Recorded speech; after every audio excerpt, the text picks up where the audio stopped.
Muy buenas noches, estimados amigos y amigas. Qué grata encontrarnos en esta nueva emisión de Enfoque 23. Nuestro objetivo fundamental, el que la ciudadanía conozca las propuestas de los candidatos a las diferentes dignidades que se van a elegir el próximo 19 de febrero en todo el país. Vamos a mantener nuestro diálogo en esta oportunidad con el doctor Ernesto Madrid.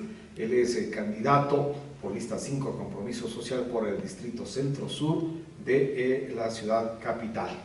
Doctor, gracias por acompañarnos. Bienvenido, muy buenas noches. Gracias a este prestigioso medio, un saludo cordial a los ciudadanos de mi país, en especial al Distrito Centro-Sur. Dentro de lo que significa esta nueva forma de elegir dignidades acá en Pichincha, si bien es cierto, vamos a elegir el centro-norte, el centro-sur, parroquias, cantones, pero por representatividad en la Asamblea hay que llegar a fortalecer el sistema legislativo para todo el país.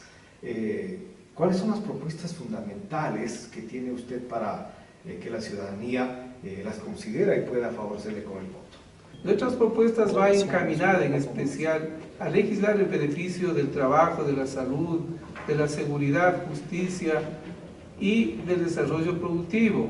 Si bien es cierto, los legisladores o quienes vamos a asumir ese reto en la Asamblea Nacional, tenemos que actuar de conformidad a lo que determina la Constitución y determina pues nuestro ordenamiento jurídico. Así es que el artículo 120, numeral 6 y 9 de la Constitución, otorga las facultades para quienes van a llegar a esa dignidad, como es la de fiscalizar y legislar. En el caminar que he visto al recorrer la ciudad de Quito, he visto con mucha preocupación y con mucho asombro de que existen candidatos que se han dedicado a ofertar, es decir, a prometer cosas que no se pueden cumplir. Lamentablemente eso lo hacen con propuestas demagógicas con el fin de captar votos. Hay varios ejes que usted ha mencionado que serían parte de su tratamiento legislativo. ¿Qué hacer en lo laboral? ¿Qué hacer para bajar los índices de desempleo, de subempleo que tiene actualmente el país? Mire, la tasa de desempleo en nuestro país está por el 57%. De estos grupos, de este 50% existen dos grupos, el grupo de los jóvenes y el grupo de la tercera edad. En el grupo de los jóvenes están de los 17 años a los 25 años, un aproximado de 1 millón que se encuentran en el desempleo y subempleo. Frente a esa situación, nosotros hemos creído procedente legislar la Constitución en su artículo 33, 66 y 325 de la misma normativa establece con claridad el derecho al trabajo. Y lo que vamos a hacer nosotros como legisladores es hacer cumplir esa norma constitucional, siempre y cuando así nuestro ordenamiento jurídico lo permita. Queremos llegar a acuerdos con la empresa privada para que de 4 ciudadanos incorporen al sistema laboral, las empresas privadas, y lógicamente dándoles unos incentivos de la baja de 2 puntos en el impuesto a la renta. Frente a estas situaciones encontramos también de que esta desocupación y esta crisis ha creado el trabajo informal, que todo el mundo quiere trabajar informalmente, y esto es consecuencia de este desempleo, de esta crisis y de la falta de trabajo. Frente a eso creemos también importante de que hay que normar un marco jurídico para dar tanto a la inversión nacional como a la inversión extranjera una verdadera seguridad jurídica, y con seguridad jurídica y un buen ordenamiento jurídico se puede entonces garantizar las facilidades para que los emprendedores hacen un trabajo, las empresas privadas otorguen el trabajo tanto a jóvenes como a adultos, y en ese sentido poder encontrar un país con un verdadero desarrollo social y desarrollo en el trabajo. Hay un Consejo Nacional de Salarios que viene trabajando para establecer la remuneración que debe recibir el trabajador ecuatoriano, pero está muy lejos de poder abastecer al menos la canasta básica. ¿Qué hacer para que además del empleo también los ingresos se permitan vivir dignamente? Mire, este Consejo lo que ha hecho es simplemente no socializar los temas, lo que ha hecho es más bien centralizar y responder a intereses, hablemos así, del Ejecutivo. Porque en nuestro país recibimos un salario de $375 por el aumento que se dio. La canasta familiar está en los $700. Mire, es imposible vivir en esas condiciones. Adicionalmente a eso, Complementariamente se legisla, diga usted, le pongo un ejemplo, en el caso, por ejemplo, de las sanciones de contravenciones de tránsito y contravenciones administrativas, que esas superan a la realidad social en que vive el país. Las multas son 3 y 4 veces más exorbitantes que la realidad social en que se vive. Por eso es importante legislar para que tanto el trabajador, la empresa privada, la empresa pública, nos pongamos de acuerdo y en ese sentido buscar un equilibrio y con ese equilibrio lograr tener el trabajador un salario digno para vivir, que el salario digno, miren, en otros países está por los $700, $800, y en nuestro país con $375 no se puede vivir. Por eso son las consecuencias de la informalidad y del desempleo, porque tratan de buscar otras fuentes de trabajo para subsistir y llevar el sustento diario a sus hogares. Si la canasta familiar está por los $700, entonces, como un salario de 375 no alcanza. Es importante legislar sobre esas situaciones, en especial sobre el régimen tributario y sobre el Código del Trabajo, para dar más garantía al trabajador, más seguridad y más fuentes de trabajo. Y precisamente haciendo una serie de reflexiones con relación al trato que merece el ecuatoriano, que merece el trabajador, ¿qué se puede hacer desde la Asamblea con relación a la Ley de Seguridad Social, que ha sido muy criticada, que ha sido reclamada por parte de los sectores de trabajadores del país? Desde la Asamblea Nacional legislaremos para que ese seguro, ahora llamado el seguro del desempleo, ese seguro llegue a todos los ecuatorianos, y nuestra propuesta es crear el seguro del desempleado, pero no en la forma en que está dado en las actuales condiciones y con las actuales propuestas, sino que nosotros creemos de que es importante que el Estado ponga su parte, al igual que el ciudadano que está asegurado, para que cuando él se quede sin trabajo, entonces esa seguridad sea entregada en su totalidad al trabajador, pero no como lo hacen actualmente, que de la cesantía que ellos reciben, los prorratean a 6 meses y los dan, pero después de retardado unos 3 meses. Nosotros proponemos un seguro de desempleo, pero que ese seguro sea dado inmediatamente y sea dado por 1 año. ¿Y financiado a través de qué? Financiado a través de las mismas utilidades que tiene la seguridad social. Financiado a través, en el caso de los empleados públicos, en el caso de los empleados privados, a través de las utilidades que genera la empresa privada. Entonces nosotros creemos que si se actúa y si se legisla con equidad y en función social y en función humanista, vamos a encontrar una seguridad social que realmente va a beneficiar a todos quienes se encuentran dentro de este proceso. También se plantea de que es importante mejorar la seguridad social, no solamente para quienes se encuentran afiliados, sino mejorar la seguridad social para todas las amas de casa, los trabajadores, todos en general, para el sector del transporte, para los taxistas, tener una seguridad social universal y una seguridad social general, pero en beneficio y que satisfaga las necesidades de los asegurados. En cuanto a lo que significa una de las responsabilidades fundamentales del Estado, como es la educación, muchos han criticado la existencia de un solo bachillerato en los colegios, se ha criticado el ingreso a las universidades, se ha criticado la presencia del CENESID.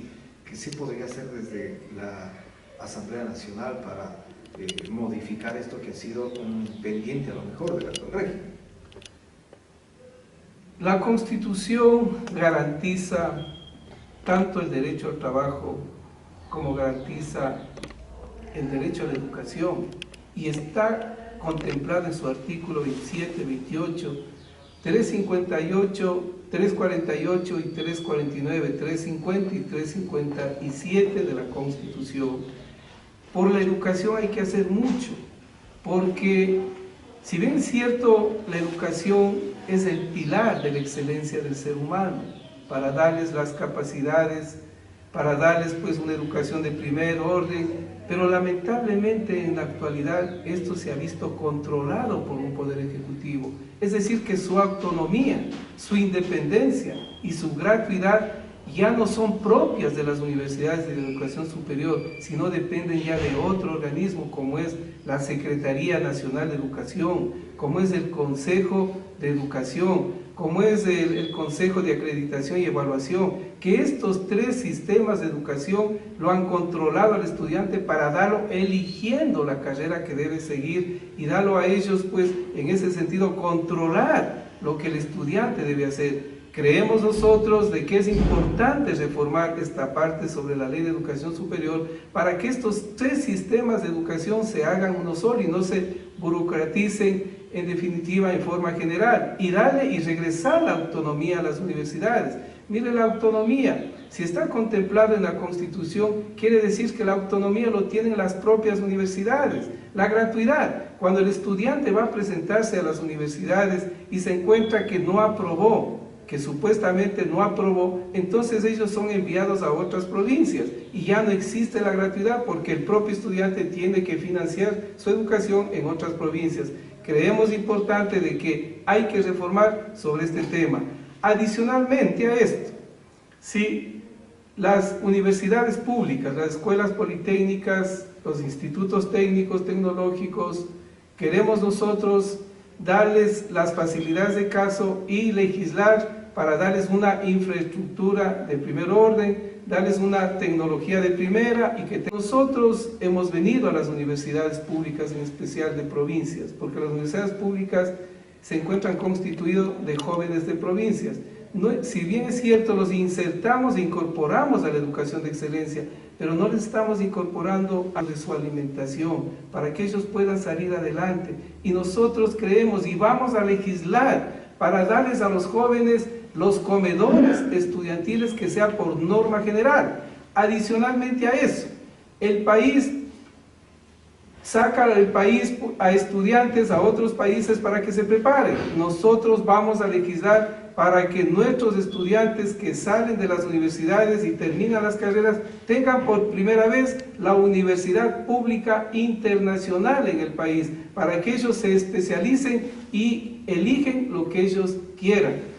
Frente a esto, hay que también reformar la Constitución, si así el caso lo amerita. ¿Por qué? Porque la Constitución garantiza los 3 niveles de educación, pero cuando creamos esta Universidad Internacional Pública, ya viene un 4º nivel. Entonces creemos que el Estado debe otorgar los presupuestos necesarios y garantizar la educación hasta el 4º nivel. Por eso desde la Asamblea Nacional vamos a reformar eso en beneficio del estudiante, para que el estudiante tenga una carrera excelente, tenga una capacidad científica y dar nosotros a la sociedad, especialmente a nuestro país, dar profesionales científicos y que ellos ayuden al desarrollo productivo del país y a la modernización del Estado. Muchísimas gracias por continuar con nosotros en esta emisión de Enfoque 23. Nuestro diálogo lo mantenemos en esta oportunidad con el doctor Ernesto Madrid. Él es candidato a la Asamblea Nacional en representación del Distrito Centro-Sur de la capital de los ecuatorianos por las listas de 5 Compromiso Social. Doctor, usted mencionaba que hay multas muy elevadas que no tienen relación con la economía del país, es decir, es parte de endurecer las penas. ¿No ayudan esto para que la ciudadanía realice sus actividades con mayor responsabilidad? Mire, hay 2 cosas que diferenciar. Unas cosas son el aumento de las penas en los delitos y otra cosa es la disminución de las multas y sanciones en las contravenciones de tránsito y administrativas. En lo que se refiere al aumento de penas en los delitos, si bien es cierto, nosotros vamos a actuar con mano dura. ¿Por qué vamos a actuar con mano dura?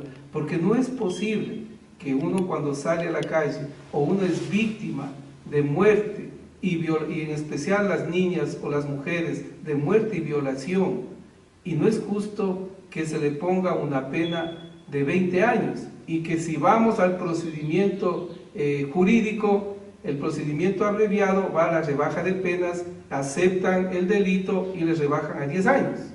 Entonces quedó, le digo, esto en la impunidad. Por eso nosotros vamos a ser duros con los delitos de sicariato, de muerte y violación, de tráfico de personas, tráfico de estupefacientes y lo que es más, de corrupción. En ese sentido vamos a aplicar con mano dura esos delitos y aumentar las penas. En lo que respecta a las contravenciones de tránsito, Mire, le cuento un caso patético. Las contravenciones de tránsito por servicio informal. La Constitución prevé, en su artículo 66 y 76, de que la infracción debe ser proporcional a la sanción y que nadie puede ser juzgado más de una vez por 2 o 3 delitos. En el transporte informal, el servicio que da la gente es multado con 2 salarios, es decir, aproximadamente $1000, cuando nuestro salario básico está en 375 y la canasta familiar está en 700. Entonces ahí viene la desproporcionalidad a ese trabajo. No son delincuentes, apenas están dando un servicio informal. ¿Por qué? Porque el desempleo, el subempleo, la falta de trabajo lleva a eso. En esa circunstancia se dio un caso muy patético que le voy a comentar. El municipio de Quito, en la administración del señor Barrera y del general Paco Moncayo, establecieron 2 ordenanzas, la 047 y la 247, en donde contemplaba un régimen sancionador para el servicio de taxi informal, que en sus disposiciones decían, por el trabajo informal, 3 salarios básicos, la reincidencia, 6 salarios, y llegaban hasta los 20 salarios básicos, es decir, $7000, con eso, y adicionalmente incautaban los vehículos. ¿Cómo va a ser posible que se establezca un tipo de sanción y multa desproporcional cuando la Constitución prohíbe eso? Y la Ley Orgánica de Tránsito en esas épocas contemplaban apenas 2 salarios. Entonces, no era justo de que la ordenanza esté por encima de la ley.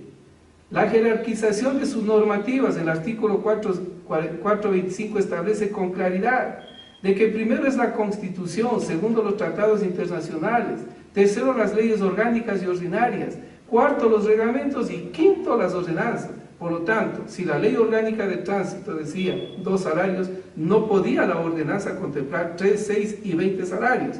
En función de eso, abanderé esa lucha como profesional del derecho y por pedido de miles de gentes. Y logramos de la Corte Constitucional declarar la inconstitucionalidad de esas multas y sanciones.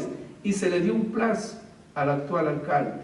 Se le dio un plazo de 30 días para que sean adecuadas, de acuerdo al ordenamiento jurídico, esas multas y sanciones, es decir, eliminadas. Caso contrario, se procedía al despido del cargo de alcalde, asimismo del cargo de concejales. Si yo lo he podido hacer como profesional del derecho, lo puedo hacer como legislador si así hay la gentileza de los ciudadanos del sur de Quito para legislar. ¿Por qué? Porque he venido yo trabajando y dando muestras de que sí se puede trabajar desde afuera como profesional, sí se puede hacer muchas cosas en beneficio de la gente. Y esas muestras son reflejadas en las cosas, en las conquistas sociales que se han hecho. Asimismo, mire, otra de las cosas que se consiguió, presenté una demanda de inconstitucionalidad, asimismo para los trabajadores de la tercera edad, que no se les pagaba sus retroactivos en los años 2008, 2007, 2008.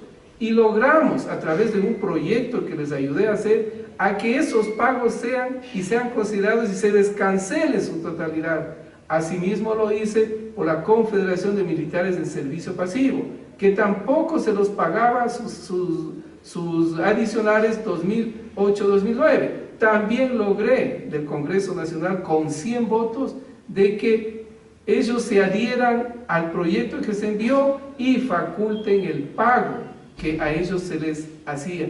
Por eso he demostrado y he dado muestras de que sí lo puedo hacer, y desde la Asamblea Nacional lo haré en mejor forma. A seguir recorriendo los barrios del sur de Quito, entonces, doctor, con esta campaña, que tenga mucha suerte y continuaremos al tanto, ¿no?, de lo que significa esta campaña. Mire, yo quiero terminar con un mensaje. En el caminar por las calles he podido observar de que los candidatos a elección popular asambleístas confunden el escenario del municipio con el escenario de la asamblea y no conocen ni lo que es la Constitución, no conocen ni lo que es la ley. Entonces, ¿cómo piensan llegar a una dignidad de representación popular? Yo tengo mucho conocimiento, mucha experiencia.